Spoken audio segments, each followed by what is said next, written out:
The role of the victim, which is a painful role to have because something bad happened to you to be a victim, but it's something that society struggles with.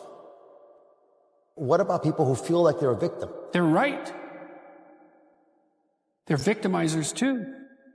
Like, everybody is a strange mixture of victim and victimizer. Lots of terrible things happen to people that aren't justifiable in some sense. Illness strikes people randomly. Yeah. I mean, not entirely randomly, obviously, but there's a large random element in it, where you're thrown into existence as a consequence of your birth. That's existentialists, especially in the 1950s, talked about that all the time. They talked about it as thrownness, that you're sort of thrown into reality with your particular set of predispositions and weaknesses. And then there's going to be times in your life where things twist in a manner that's unfair to you, that you're not getting your just desserts. But that goes along with all sorts of unequally distributed privileges as well. And so that's the arbitrary nature of existence. But you can't allow those sorts of things to define you, because it's not that useful strategically. When you're playing a card game, you're dealt a hand of cards. Yep. Well, what do? You play the hand the best you can. Why? Because all the hands are equal? No. Because you don't have a better strategy than playing the hand that you're dealt the best you can. And that doesn't even mean it'll be a winning strategy. But because people don't always win, sometimes we lose, and sometimes we lose painfully, and sometimes we lose painfully and unjustly. That's not the point. The point is, you don't have a better strategy, and neither does anyone else. And then it's also not so obvious how privilege and victimization are distributed. If you take someone who's doing quite well in life and you scratch underneath the surface, you generally don't have to scratch very far until you find one or more profound tragedies of the past or perhaps of the present. And no matter how well protected you are in the world, you're still subject to illness, you're still subject to aging, you're still subject to the dissolution of your relationships, the death of your dreams, death itself. So vulnerability is built into the structure of existence. Now, if you start to regard yourself as a hapless victim, or even worse, an unfairly victimized victim, well, then things go very badly sideways for you. It's not a good strategy. You end up resentful, you end up angry, you end up vengeful, you end up hostile. And that's just the beginning. Things can get far more out of hand than that. So strategically, it's a bad game. It's better to take responsibility for the hand that you've been dealt. You've got no better protection in life than doing that. First acted out, then represented in ritual. Those would be the rituals of sacrifice. Then laid out in story, then turned into a psychological phenomena, so that now we're capable of making sacrifices in abstraction, right? To conceptualize a future that we want, to let go of the things that are stopping us from moving forward, and to free ourselves from the chains of our original preconceptions. And that's laid out in these old stories as the optimal pathway of being. And there's a philosopher of science named Karl Popper, a very sensible and down-to-earth person, who was talking about thinking and its nature, and he was thought about thinking in a Darwinian fashion. He said, the purpose of thinking is to let your thoughts die instead of you. It's a brilliant notion. And so the idea is something like, you can conjure up a representation of yourself. You can conjure up a variety of potential representations of yourself in the future. You can lay out how those future representations of yourself are likely to prevail or fail. You can cull the potential yous in the future that will fail, and then you can embody the ones that will succeed. You do that well simultaneously, conjuring up a representation of your current state and determining for yourself, because of your undue suffering, which elements of your pathetic being need to be given up so that you can move forward into that future. What is it that you're aiming at with that work and that sacrifice? That's the ultimate question. It's the question I was trying to address in that writing. What is it that you're trying to do? Well, you're trying to improve the future. We believe that the future can be improved. We believe that it can be improved as a consequence of our sacrificial work. And so, once again, what are the limitations? What are the limits to that? What are the necessary limits to that? I would say we don't know. I would say as well that that's actually something that the entire corpus of biblical stories is trying desperately to articulate, to figure out and articulate, right? We conjured up this remarkable idea. The future exists. We can see it even though it's only potential. We can adjust our behavior in the present in order to maximize our probability of success in the future. How best to do that? Well, the idea is something like, don't hesitate to offer the ultimate sacrifice if you want the future to turn out ultimately well.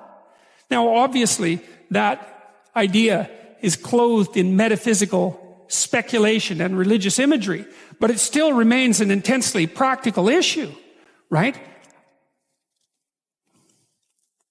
What is it that you could contract for, let's say, if you were willing to give up everything about you that's weak and unworthy?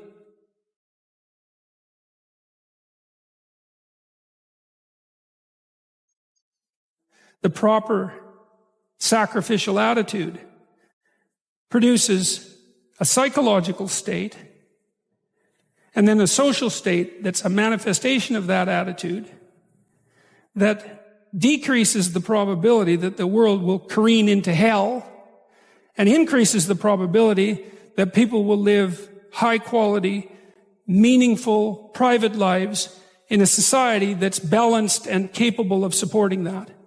And none of that seems to me to be questionable, really.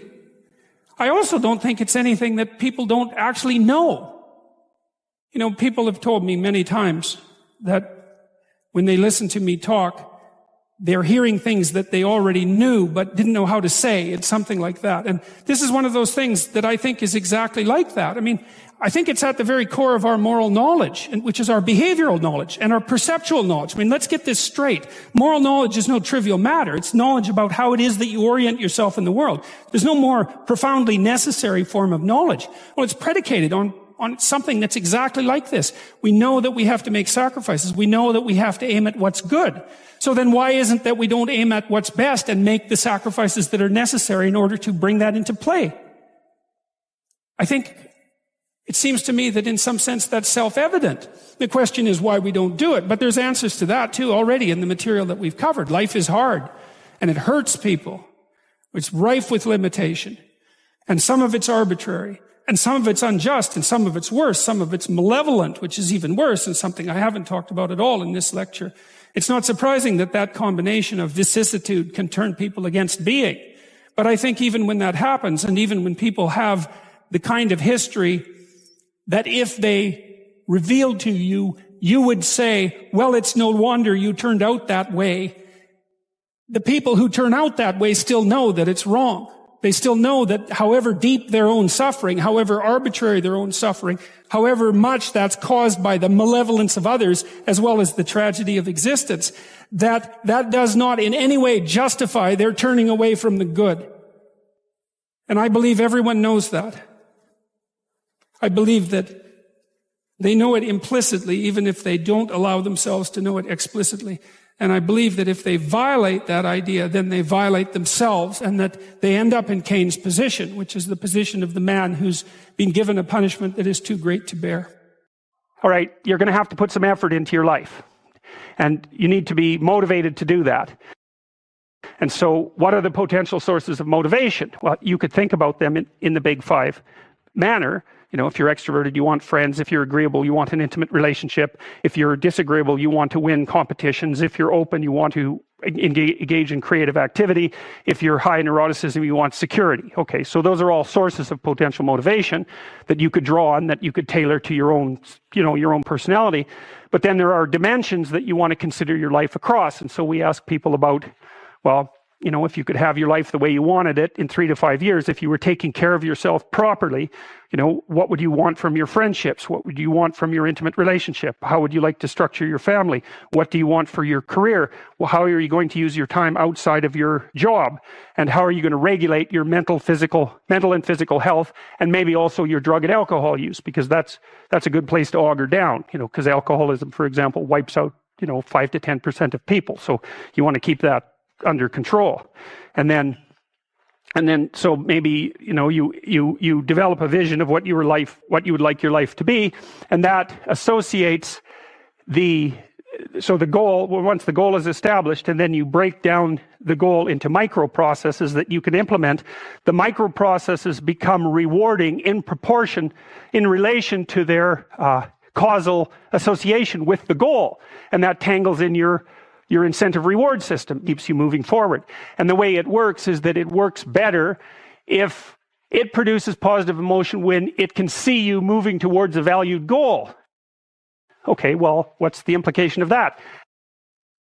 Better have a valued goal, because otherwise you can't get any positive motivation working out. And so the more valuable the goal, in principle, the more the micro processes associated with that goal start to take on a positive charge. And so what that means is, well, you get up in the morning and you're excited about the day. You're ready to go. And so as far as I can tell, what you do is you specify your long-term ideal. Maybe you also specify a place you want to stay the hell away from so that you're terrified to fail as well as excited about succeeding, because that's also useful. You specify your goal. You do that in some sense as a unique individual. You want to specify goals that make you say, oh, if that could happen as a consequence of my efforts, it would clearly be worthwhile. Because the question always is, why do something? Because doing nothing is easy. You just sit there and you don't do anything. That's real easy. The question is, why would you ever do anything? And the answer to that has to be because you've determined by some means that it's worthwhile. And then the next question might be, well, where should you look for worthwhile things? And one would be, well, you could consult your own temperament. And the other would be, look at what it is that people accrue that's valuable across the lifespan. So you do a structural analysis of the subcomponents of human existence, and I already did that. You need a family, you need friends. Like, you don't need to have all these things, but you better have most of them. Family, friends, career, educational goals, plans for, time outside of work, attention to your mental and physical health, etc. That's what life is about. And if you don't have any of those things, well, then all you've got left is misery and suffering. So that's a bad deal for you. I think the best thing you can do with regards to your conscientiousness is to set up some aims for yourself, goals that you actually value. Because how are you going to hit something if you don't know what it is? That isn't going to happen. And often people won't specify their goals too because they don't like to specify conditions for failure. So if you keep yourself all vague and foggy, which is real easy because that's just a matter of not doing as well, then you don't know when you fail. And people might say, well, I really don't want to know when I fail because that's painful. So I'll keep myself blind about when I fail. That's fine, except you'll fail all the time then. You just won't know it until you've failed so badly that you're done.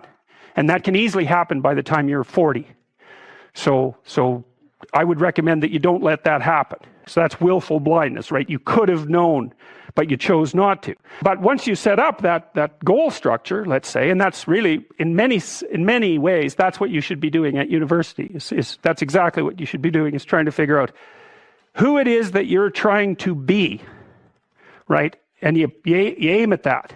And then you use everything you learn as a means of building that person that you want to be. And I really mean want to be. I don't mean should be, even those things are going to overlap. Okay, so once you get your goal structure set up, you think, okay, if I could have this life, it looks like that might be worth living, despite the fact that it's going to be, anxiety provoking and threatening, and there's going to be some suffering and loss involved in all of that. Obviously, the goal is to have a vision for your life such that, all things considered, that justifies your effort. Okay, so then what do? Well, then you turn down to the micro routines. It's like, okay, well, this is what I'm aiming for. How does that instantiate itself day to day, week to week, month to month? And that's where something like a schedule can be unbelievably useful. Okay, so what's the rule with a schedule? It's not a bloody prison. That's the first thing that people do wrong. They say, well, I don't like to follow a schedule. Well, it's like, well, what kind of schedule are you setting up? Well, I have to do this, then I have to do this, then I have to do this. And then I just go play video games, because who wants to do all these things that I have to do? It's like, wrong. Set the damn schedule up so that you have the day you want. That's the trick. It's like, okay, I've got tomorrow. If I was going to set it up so it was the best possible day I could have, practically speaking, what would it look like?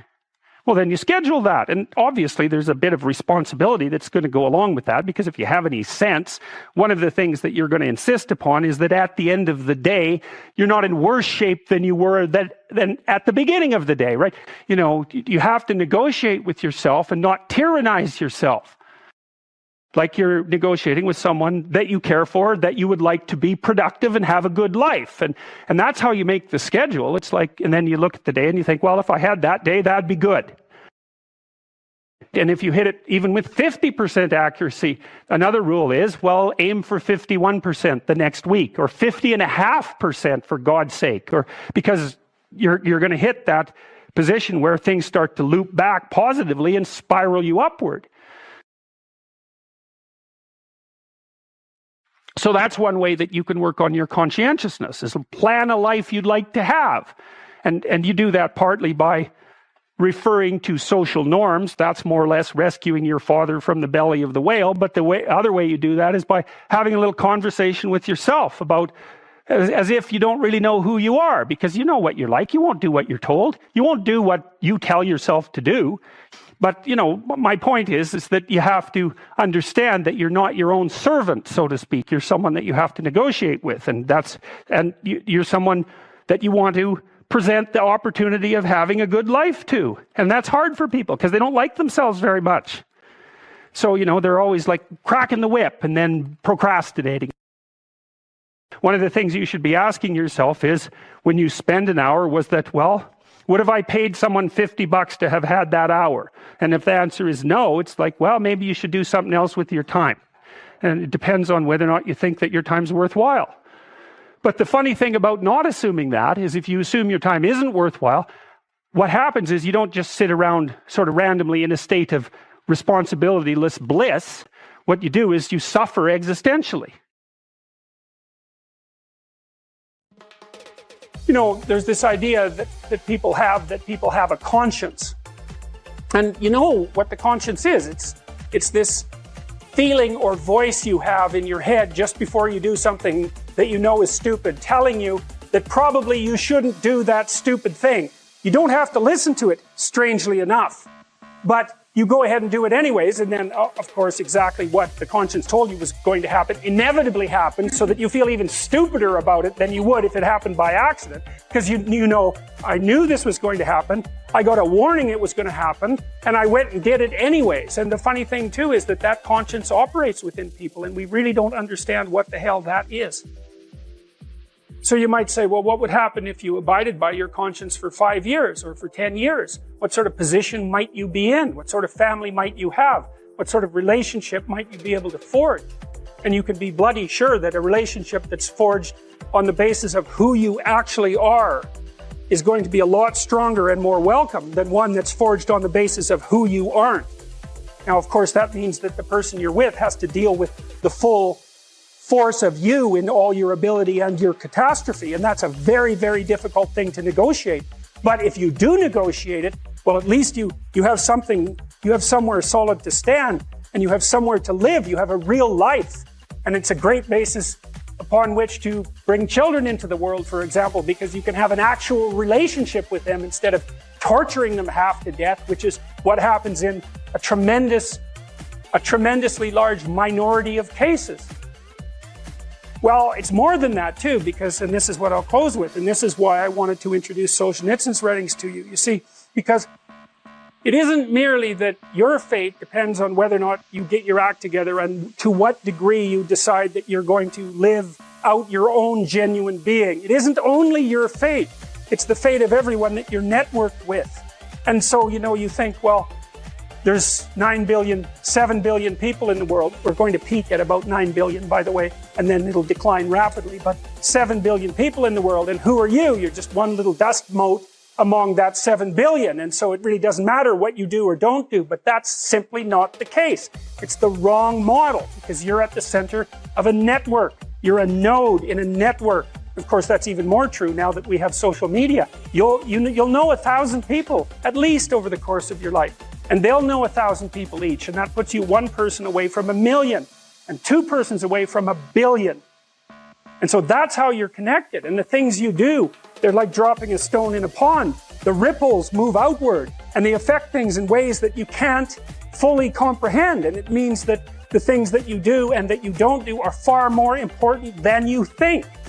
If you can teach people to stand up in the face of the things they're afraid of, they get stronger. And you don't know what the upper limits to that are, because you might ask yourself, like, if for 10 years, if you didn't avoid doing what you knew you needed to do, by your own definitions, right, within the value structure that you've created, to the degree that you've done that, what would you be like? Well, you know, there are remarkable people who come into the world from time to time, and there are people who do find out over decades-long periods what they could be like if they were who they were, if they spoke their being forward. And they get stronger and stronger and stronger, and we don't know the limits to that. We do not know the limits to that. And so you could say, well, in part, perhaps the reason that you're suffering unbearably can be left at your feet, because you're not everything you could be, and you know it. And of course, that's a terrible thing to admit, and it's a terrible thing to consider, but there's real promise in it, right? Because it means that perhaps there's another way that you could look at the world, and another way that you could act in the world. So what it would reflect back to you would be much better than what it reflects back to you now. And so if your life isn't everything it could be, you could ask yourself, well, what would happen if you just stopped wasting the opportunities that are in front of you? You'd be, who knows how much more efficient? 10 times more efficient, 20 times more efficient. That's the Pareto distribution. You have no idea how efficient people get. It's off the charts. Well, and if we all got our act together collectively and stopped making things worse, because that's another thing people do all the time. Not only do they not do what they should to make things better, they actively attempt to make things worse because they're spiteful or resentful or arrogant or deceitful or homicidal or genocidal, or all of those things all bundled together in an absolutely pathological package. If people stop really, really trying just to make things worse, we have no idea how much better they would get just because of that.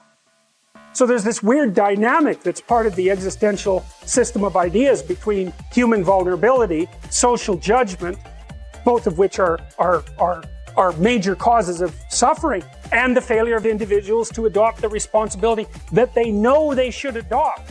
Two major problems that people face, obviously, are suffering, tragedy, and malevolence.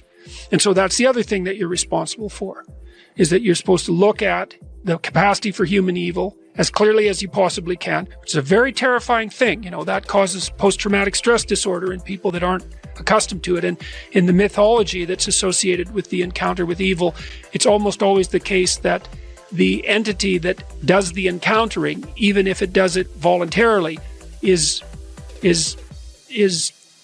hurt by it. The idea would be that if you can face the malevolence and you can face the suffering, then that opens the door to your maximal potential. And then the optimistic part of that is, and this is why it's so useful to peer into the darkness, let's say. The optimistic part of that is that although the suffering is great and the malevolence is deep, your capacity to transcend it is stronger. If you set out a path towards a goal, which you want to do because you need a goal and you need a path, because that provides you with positive emotion, right? So you set up something as valuable, so that implies a hierarchy. You set up something as valuable. You decide that you're going to do that instead of other things, so that's kind of a sacrifice, because you're sacrificing everything else to pursue that. And then you experience a fair bit of positive emotion and meaning as you watch yourself move towards the goal. And so the implication of that is that the better the goal, the more full and rich your experience is going to be when you pursue it. So that's one of the reasons that's one of the reasons for developing a vision and for fleshing yourself out philosophically, because you want to aim at the highest goal that you can manage. Okay, so you do that, and then what you'll find is that as you move towards the goal, there are certain things that you have to accomplish that frighten you. You know, maybe you have to learn to be a better speaker, a better writer, a better thinker, or you have to be better to people around you, or you have to learn some new skills and you're afraid of that. Whatever, because it's going to stretch you if you pursue a goal, and so that'll put you up against challenges. Okay, so all the clinical data indicates, well, the opposite of safe spaces, as Jonathan Haidt has been pointing out, that what you want to do when you identify something that someone is avoiding, that they need to do because they're afraid, you have them voluntarily confront it. And so you break it down. What you try to do if you're a behavior therapist is you break down the thing they're avoiding into smaller and smaller pieces until you find a piece that's small enough so they'll do it. And it doesn't really matter as long as they start it. Then they can put the next piece on and the next piece. And what happens is they don't get less afraid exactly. They get braver. It's like there's more of them. And here's why. So imagine you do something new and that's informative. Right? There's information in the action, and then you can incorporate that information and turn it into a skill and turn it into a transformation of your perceptions. So there's more to you because you've tried something new. So that's one thing.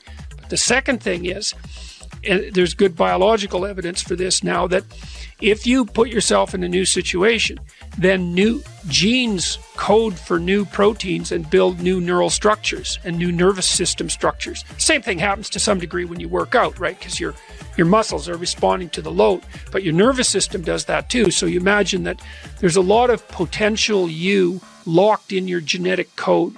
And then if you put yourself in a new situation, then the stress, that's the situational stress that's produced by that particular situation, unlocks those genes and then builds new parts of you. And so that's very cool, because who knows how much there is locked inside of you. Okay, so now here's the idea.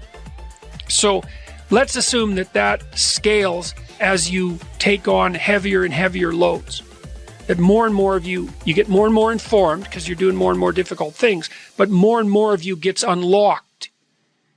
And so then what that would imply is that if you got to the point where you could look at the darkest things, so that would be the abyss, right? That would be the deepest abyss. If you could look at the harshest things, like the most brutal parts of the suffering of the world and the malevolence of people and society, if you could look at that straight and directly, that would turn you on maximally.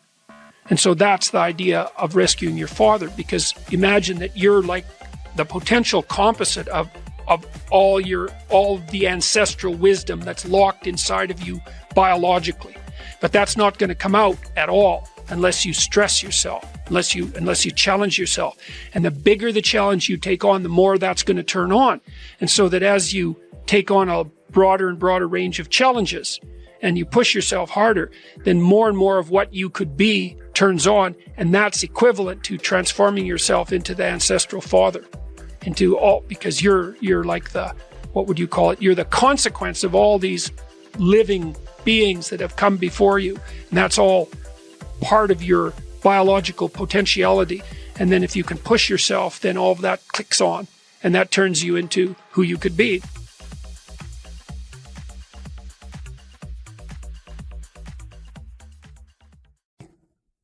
Conditions of human life are such that suffering is an integral part of existence. Life is suffering. Why? Well, one reason is because of society's arbitrary judgment. Every single one of us has traits and features and quirks and idiosyncrasies that are far from ideal and that are judged by the standards of society as insufficient.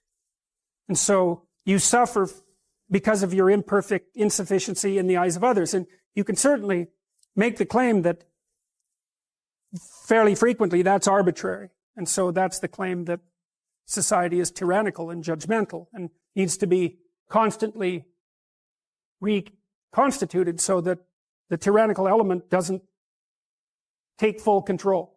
And fair enough, you have to stay awake so that doesn't happen. But the thing is, it doesn't matter what society it is, although they vary in the degree of their tyranny. The mere fact that you're grouped together with other people and have to come up with a common value structure in order to live together means that many of the things that characterize you are going to be suboptimal.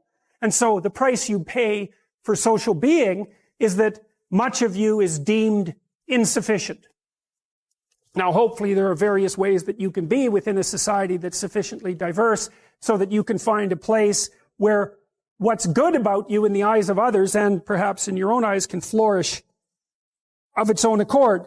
Because you don't have to be good at everything. If you can be good at one thing well enough, that might allow you your niche. And hopefully a healthy society allows for that. Certainly societies can become so tyrannical that they don't. The other element of it, clearly, is the mere fact of the arbitrariness of the natural world. You have a lifespan that's going to be counted in the number of decades that you can count on two hands. And that has nothing to do, technically, with the tyranny of the social structure. Now, you could say, if we got our act together more completely, perhaps you could live longer, and fair enough. But the fact of the limits of your lifespan and the suffering that's necessarily a consequence of that, the death of your parents and the death of most people that you will know before you, means that that part of suffering is an integral part of existence itself. And so that can't be laid at the feet of an insufficient social structure, except insofar as it's tyrannical and blind. It's a condition of existence. And then by the same token, you have your own responsibility for some of your unnecessary suffering, because there's things you could be doing to make your life better and to make life better for other people that you know perfectly well that you're not doing. So there's three reasons why you suffer, and one is, well, look at you and the way you're built. It's inevitable. There's not very much of you, and there's a lot of everything else. And so you just don't last that long, and you're fragile across multiple domains, and then you're harshly treated by society, and there's no doubt about that. And then there's responsibility that can be laid at your own feet. The proper pathway through that is to adopt the mode of authentic being. And that is something like refusing to participate in the lie, in deception in the lie, to orient your speech as much as you can towards the truth, and to take responsibility for your own life and perhaps also for the lives of other people. And there's something about that that's meaningful and responsible and noble, but also serves to mitigate the very suffering that produces, say, the nihilism or the flee into the arms of totalitarians to begin with. You need something to shelter you against your own vulnerability. And you can adopt a comprehensive description of reality that's formulated for you by someone else that neatly divides the world into those who are innocent and perhaps innocent victims, and those who are guilty and perhaps the perpetrators of the suffering. But none of that has anything to do with you. And in addition, it's not a reasonable way of assessing the world. The suffering is built in. The existentialist take is, no, that's just how it is. That's just how it is. You don't have to necessarily have done anything wrong for things to get completely out of control. It's a terrifying doctrine, but it's not a hopeless doctrine, because it still says that there's a way forward. There's a pathway forward. And the pathway forward is to adopt a mode of being that has some nobility, so that you can tolerate yourself and perhaps even have some respect for yourself as someone who's capable of standing up in the face of that terrible vulnerability and suffering. And that the pathway forward, as far as the existentialists are concerned, is by, well, certainly by the avoidance of deceit, particularly in language, but also by the adoption of responsibility for the conditions of existence and some attempt on your part to actually rectify them. And the thing that's so interesting about that is, well, two, as far as I'm concerned, and some of this is from clinical experience. You know, if you take people and you expose them voluntarily to things that they are avoiding and are afraid of, you know, that they know they need to overcome in order to meet their goals, their self-defined goals. If you can teach people to stand up in the face of the things they're afraid of, they get stronger. And you don't know what the upper limits to that are, because you might ask yourself, like, if for 10 years, if you didn't avoid doing what you knew you needed to do, by your own definitions, right, within the value structure that you've created, to the degree that you've done that, what would you be like? Well, you know, there are remarkable people who come into the world from time to time, and there are people who do find out over decades-long periods what they could be like if they were who they were, if they spoke their being forward. And they get stronger and stronger and stronger, and we don't know the limits to that. We do not know the limits to that. And so you could say, well, in part, perhaps the reason that you're suffering unbearably can be left at your feet, because you're not everything you could be, and you know it. And of course, that's a terrible thing to admit, and it's a terrible thing to consider, but there's real promise in it, right? Because it means that perhaps there's another way that you could look at the world, another way that you could act in the world, so what it would reflect back to you would be much better than what it reflects back to you now. And then the second part of that is, well, imagine that many people did that, because we've done a lot as human beings. We've done a lot of remarkable things. I often ask undergraduates how many hours a day you waste or how many hours a week you waste. And the classic answer is something like 4 to 6 hours a day.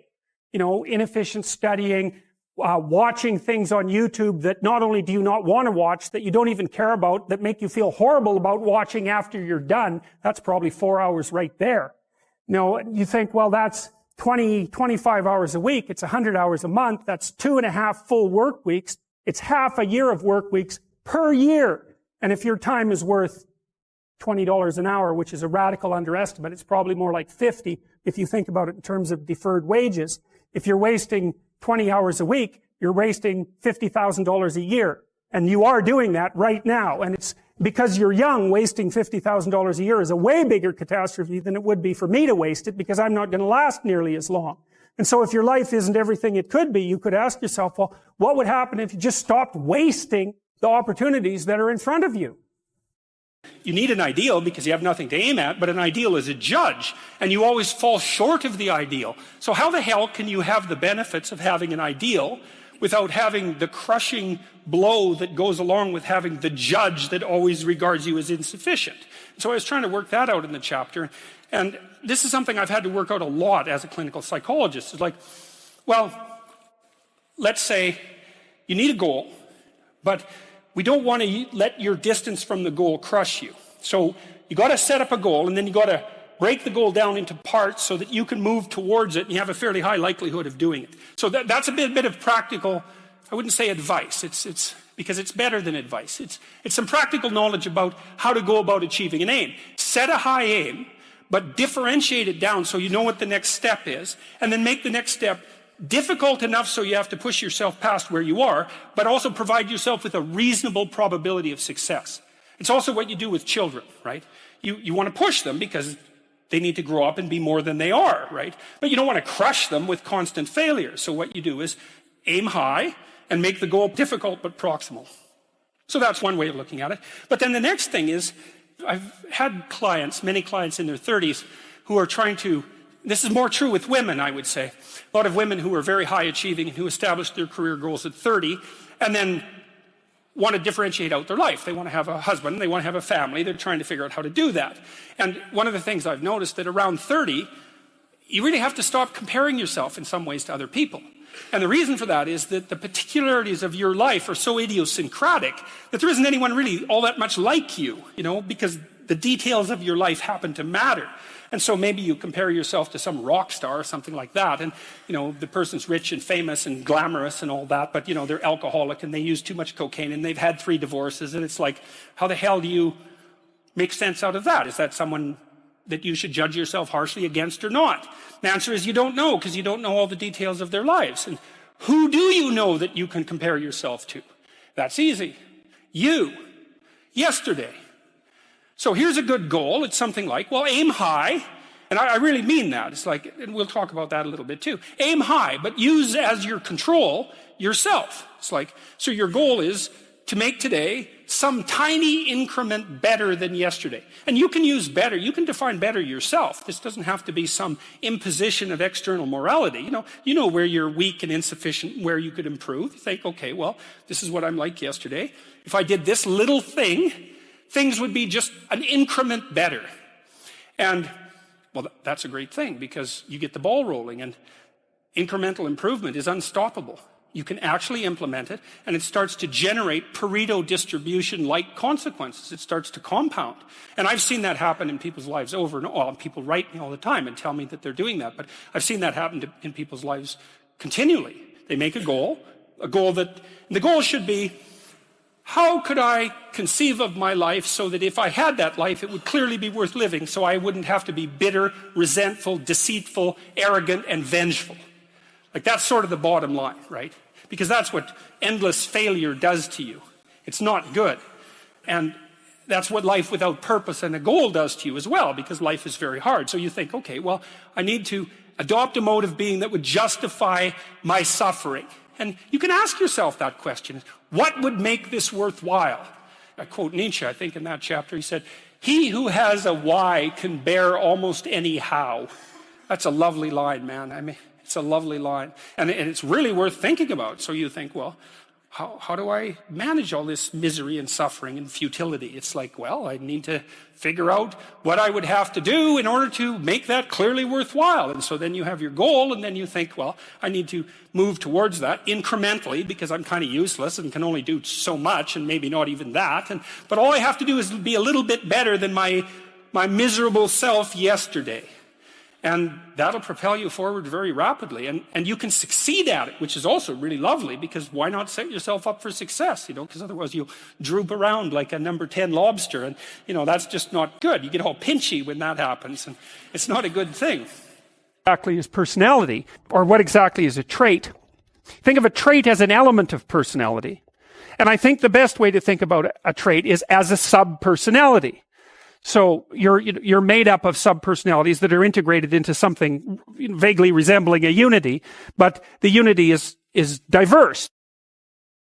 Part of the reason it's useful to know what your traits are is because it can help you figure out how you should orient your life. Like, so for example, if you're high in extroversion, you've got a proclivity towards sales, for example, and you're going to like occupations where you have a lot of opportunity for social interactions and social networking. You're not going to be happy if your job requires you to sit alone for extended periods of time and work in the absence of social interaction. So, and you want to be in a position that capitalizes on your traits, because it's really difficult to work contrary to your traits. Imagine that you're looking for a stable partner, right? So you might think, well, what do you want in a stable partner? And at least in principle, one of the things you don't want is too much mismatch between you and that person. So, for example, if you're really extroverted and you have a really introverted partner, you're going to engage in continual conflict about how much social activity the two of you should subject yourself to. And it's very, very difficult for people who widely differ on those dimensions to come to consensus, because it's not just a matter of opinion, right? It's really a matter of different, if you're looking at extremes, of really different types of people. And the thing about introverts is they just don't enjoy large-scale social interaction that much. One-on-one, they're often fine, but in a group, they don't like that, and it tires them out. Whereas a real extrovert, it's like you isolate them and they just wither on the vine, because a huge part of what actually motivates them in a positive way is tangled up with social interaction. And so if you're an agreeable person and you have a particularly disagreeable partner, you're also going to run into problems, because the agreeable person will say whatever you want, whenever, and a disagreeable person will say, well, I'd like to know what the hell you want for a change, and be much more harsh and much more demanding in the situation. And the agreeable person is going to find the disagreeable person harsh and unpleasant. And the disagreeable person is going to find the agreeable person wishy-washy and unable to stand up for themselves. And again, that's actually one of the primary sources of tension between men and women, because women tend to be higher in agreeableness than men. Well, if you're conscientious, you're industrious and orderly. And orderly people seem to be sensitive to disgust. Industrious people find it unpleasant and unsettling to not be doing something. The industrious people can't stand sitting around doing nothing. In a community where everyone knows everyone, the people who work hard are going to be pretty irritated on a fairly chronic basis with the people who are completely unproductive. And my suspicions are that plenty of people who were completely unproductive in the history of the evolution of our species were wiped out by people who were unhappy with their lack of productivity. And so I think, generally speaking, human beings have this sense of ethical obligation with regards to one another to share labor.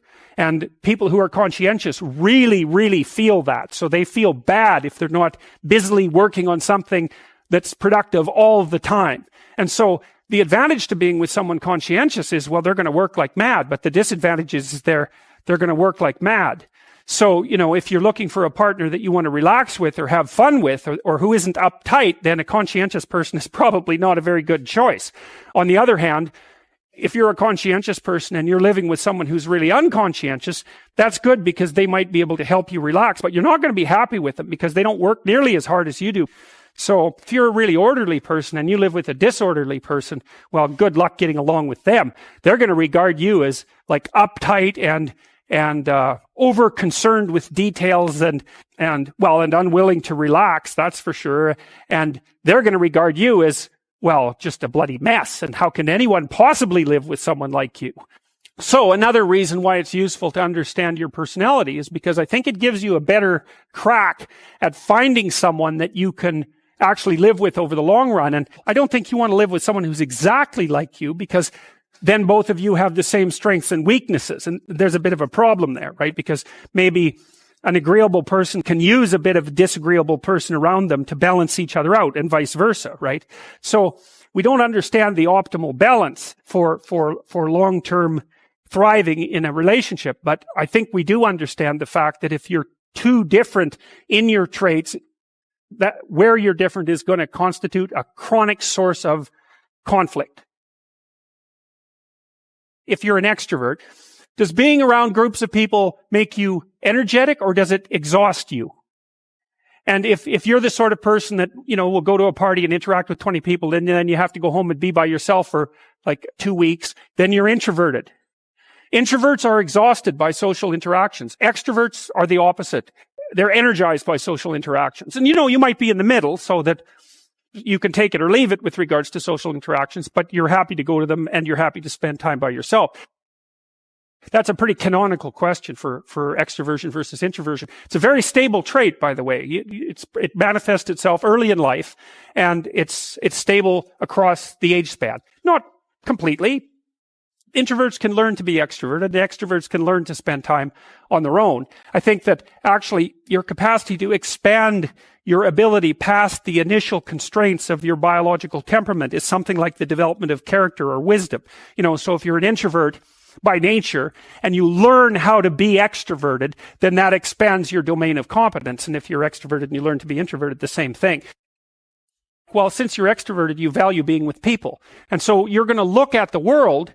For example, if you're extroverted, you come into a room like this, you think, oh, look, it's a whole field of opportunity for social interactions. And if you're introverted, you think, well, maybe I'll go sit up in the corner and hope everybody leaves me the hell alone.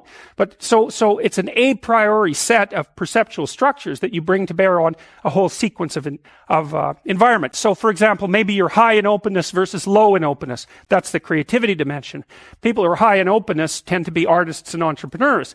And open people will look at other people as opportunities to engage in interesting intellectual conversations. And so you can tell when you're talking to someone open, especially if they're very high in openness, because they're going to want to talk to you about ideas or about aesthetics. That's what it's going to go right away. So that's how they view you, as a source of that sort of conversation. That's how they view the landscape.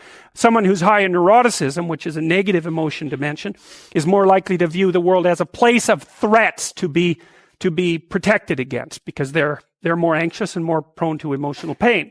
So that's the frame of reference issue. So there's something about underlying fundamental psychological traits that determine, or influence at least, your value structures. And they do it at the level of perception. They also tend to set your goals. So extroverted people have as one goal the opportunity to engage with other people. So extroverts love parties. They live for parties. They love to tell jokes as well. That's a very good behavioral marker of extroversion. And so, because they value those sorts of things, they set them as goals in their life. Or you could say the extroversion operating within them sets them as goals within their life, depending on how deterministic you want to be about it. It's very necessary for people at some point in their life to dedicate themselves to a single game of some sort. You have to become one thing at some point in your life. And the sacrifice, of course, is that you give up all the other things that you could become, but you don't really have a choice, because if you don't decide voluntarily to become one thing, to become a disciplined adherent of some specific practice or profession or viewpoint, then you risk just aging chaotically, and you don't get away with not aging. So you might as well age into something that's actually something, rather than just remaining, or then just becoming an old child, which is really not a good thing. It's not a good thing to see, especially by the time people hit about 40. It's not pretty. for them or anyone else. And even at 30, it's getting pretty old at that point. 40, it's like it's almost irreparable at 40. And the reason for that is you start running out of opportunities. When you're young and stupid, people don't care because they think, well, whatever. You've got decades of possibility still ready to unfold in you. But if you're in the same unspecified position at 40, people are much less forgiving, especially because if they're going to hire someone who doesn't know what's going on or engage them in some sort of productive activity, they might as well take a chance on someone young and full of potential rather than someone who's really lived more than half of their life already, because of course you have by the time you're 40. An unrecognized danger of our technology. I don't suppose it's entirely unrecognized, but the miracle of memory is not that we remember. The miracle of memory is that we forget. Amen. And that we only remember what is necessary. And because we can forget, we don't drag the past along with us, right? So we can get free of the past. Like all you need is 3 sleepless nights to understand what kind of hell life would be if you couldn't dispense with the past. Because each night when you sleep, you dispense with that day.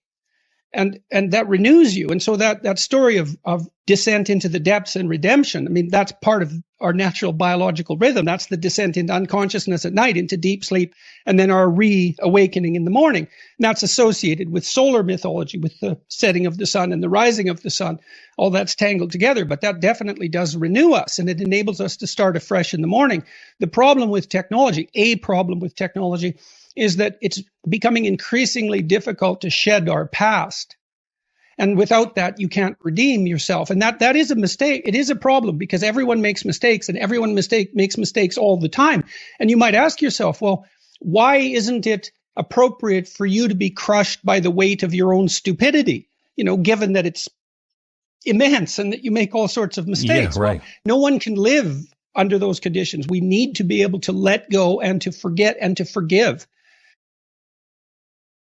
Forgetting and remembering are very, very sophisticated cognitive processes. So normally what we do with an experience is we reduce it to its significance. Then we remember the significance and we let go of the details. When you write fiction, you don't write down every single thing a character does or thinks. That would bore your reader to death. You write down what's significant and important about what they're experiencing and about what they do. And if you get that right, then the story's interesting. We do the same thing with our own lives. Like we boil our lives down to the gist of the story, and then we remember that. And then we're not crushed by the weight of the detailed recollection.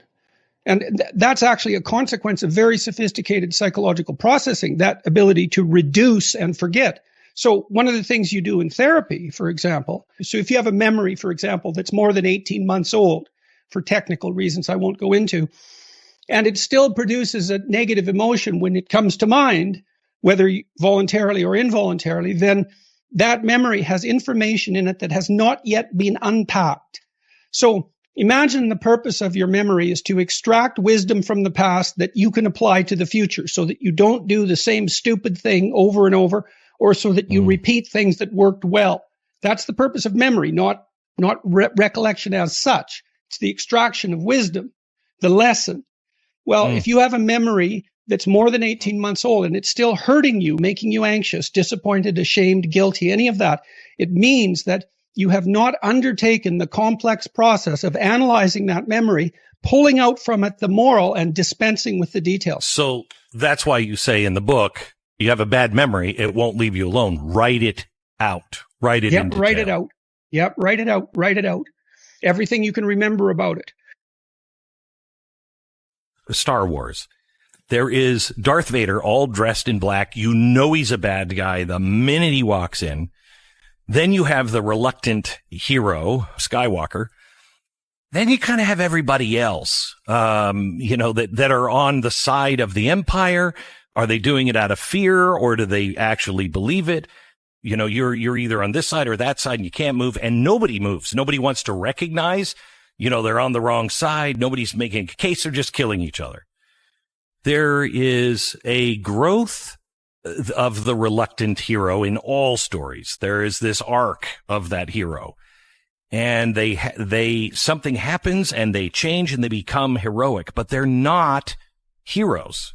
And so many people don't think that they have what it takes. They're not the hero.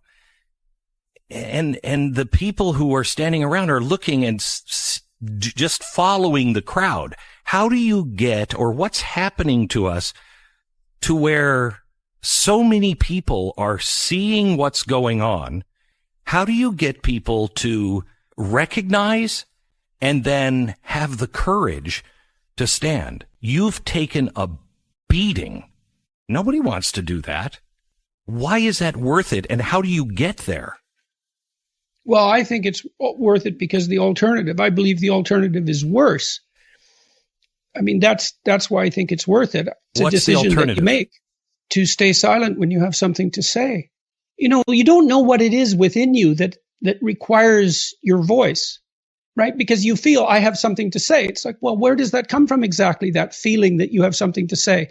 You're disgruntled at work and you're choking on your own bile because the situation is not just in your estimation. You're dying to say something, but you won't. Well, you'll die if you don't say it. Maybe it's a death of 1,000 cuts. I don't like deferred punishment. I'd rather take it now and keep the future clean, which is why I encourage people to have the fights now. Not to hide things in the fog for later because they grow and metastasize. It's better to confront what you need to confront when it's small and when you have some possibility of victory. The instinct for meaning is a genuine instinct, and it underlies even our attention. It's unbelievably deep. It's the deepest thing about us. What if that meaning instinct goes wrong? It's like, yeah, what if? What if? Okay, how do you make it go wrong? Lie and see what happens. Because you'll pathologize that instinct and then you're lost. So if you understand that, there isn't anything more frightening than understanding that. Because your stability as an entity, as a soul, is dependent on your relationship with that instinct for meaning. And if you pathologize that with deceit, you will find yourself in the hands of things that you do not want to be in the hands of. Put it that way. If you tell the truth to the best of your ability, then you can trust your instincts to some degree, to the greatest degree that you're capable of. And then that can help orient you in the world properly. You can rely on your instincts if you don't pathologize the information that you're feeding yourself. So, if you want to live in harmony with yourself, which you would assume to be somewhat desirable rather than right. hellish disharmony, then don't feed yourself what's indigestible. And certainly don't warp the world around you with deceit you know to be deceitful. It's extraordinarily damaging and dangerous.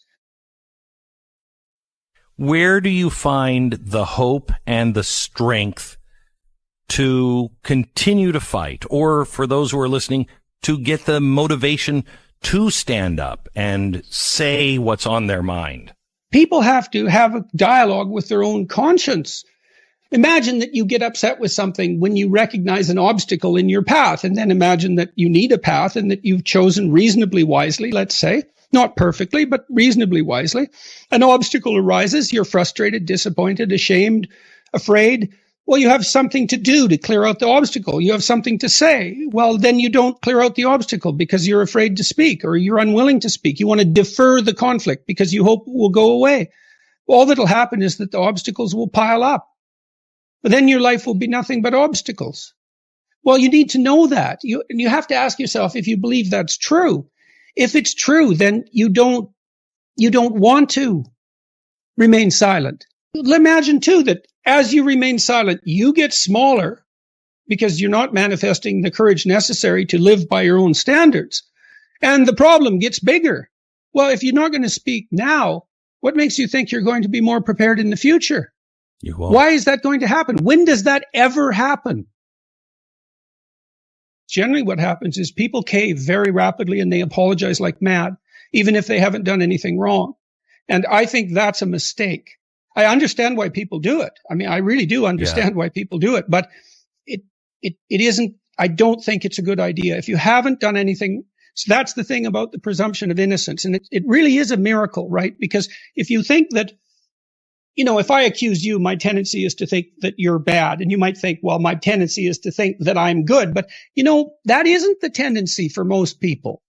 People have a pretty guilty conscience, almost everyone. And it does tie itself up with this idea of monstrosity that you just described. The only person for whom public opinion means nothing is a psychopath, right? The rest of us regulate ourselves by watching our impact on others. And we're doing that all the time.